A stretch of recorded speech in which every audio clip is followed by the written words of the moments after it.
Welcome to the VLSI Insider.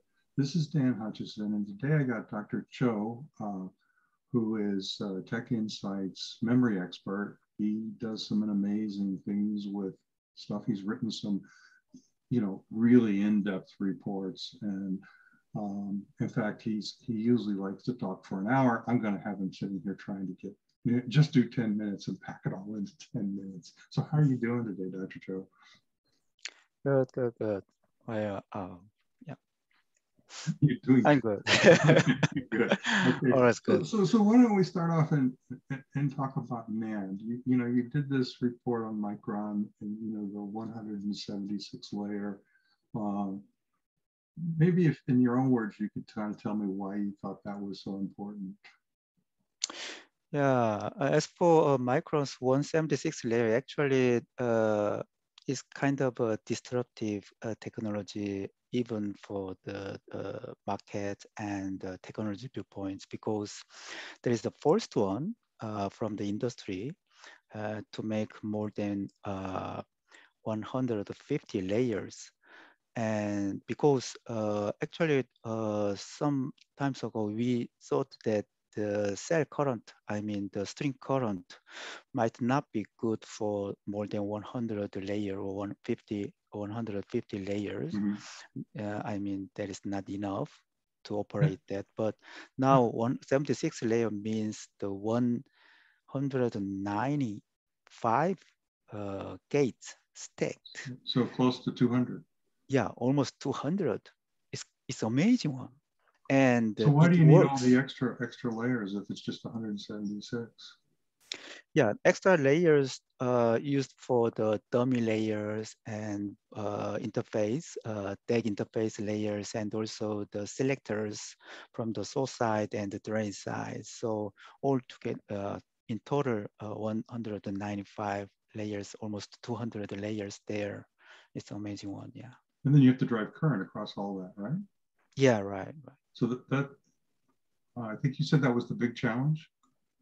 Yeah, it's a big challenge because currently we use the silicon channel for vertical channel holes, but you know that in a decade ago, we used the 2D NAND with the single crystal silicon channels with high mobility for electrons. But now, although we use the electron mobile carriers, but the silicon is kind of a polysilicon, not the single crystal silicon. So there's a lot of scattering issues and mobility reductions there. So it's quite difficult to make very high current in that area. But still, 3D NAND, they can use some additional or conditional way to increase the mobility, like to find the grain size or the kind of germanium added silicon channels or something like that to increase the cell current. But anyway, for up to date 176 layer device, it works, and that makes us to prepare more and more layer 3D NAND device, more than 200 or more than 300 layers. So you think that you have visibility that you think we can get to 400, 300, 400 layers then? Yeah, right. Although we can use the multi-deck like a 3 decks or 4 decks. Intel already announced the 3 decks, but Samsung used still the extreme single decks for their 120 layers. But for 230 or 40 something layers, Samsung can use just the 2 decks. That's yeah. Yeah. So and that the advantage of using single deck, the more you can make it longer with a single deck, is the more cost advantage, right? As opposed to when you start stacking decks. And also Samsung decreased the gate stack numbers and also the gate height, vertical height. So that's advantage, but Intel or Micron or SK Hynix, their vertical channel hole height, high aspect ratio, I mean, is quite higher than the Samsung's. Yeah. Why don't we switch topics and talk about DRAM a bit? What's going on there? What do you see exciting happening there? Yeah, a lot of happenings there actually, especially for last year and this year. We see the EUV products from Samsung. They use the uh, one G generations. They use for EUV for their uh, benign patterning, the landing pads, and also the M1. We know that their upcoming 1A generation, probably they use 4 or 5 additional EUV layers, including active layers and also capacitor patterns there. So it's amazing one, quite different from the microns. But you know that the Micron 1 Alpha already released on the market is for the first time from industry and already commercialized for the DRAM DIMM devices as well. So yeah. Well, Micron's And always been good at using lagging lithography technology and pushing their lithography a generation or two ahead of everybody else. But Samsung, don't they have an advantage in the fact that they have a fallback strategy with EUV that they could always use it for logic too, right? yeah, right. So Samsung, especially Samsung, they have a foundry business for logic device like 5 nanometer or 3 nanometer. So that's why they have some flexibility to use the EUV for DRAM and the logic as well. So that's why they eager to use the EUV for DRAM device since one G generation, different from SK Hynix or Microns. And then maybe they can keep the EUV technology for more than 5 or 6 generations on DRAM because although they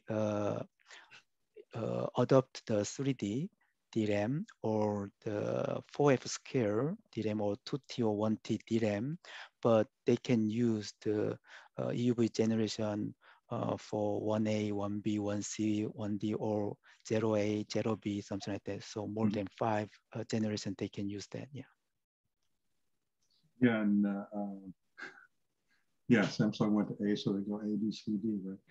Yeah, yeah. Different Everything from under Micron, Alpha, Beta, Gamma. yeah, Yeah. lots of letters, because we had X and Y, Z. Yeah. Yeah. Right. Pretty fun. So, well, does, as we start to look at that, the big challenge with DRAM has been that you can't keep enough electrons in the capacitor as the capacitor gets smaller and smaller, and you try going to these high K dielectrics, or no, excuse me, low K dielectrics, I think, that solves that. But what about other technologies like capacitorless DRAM?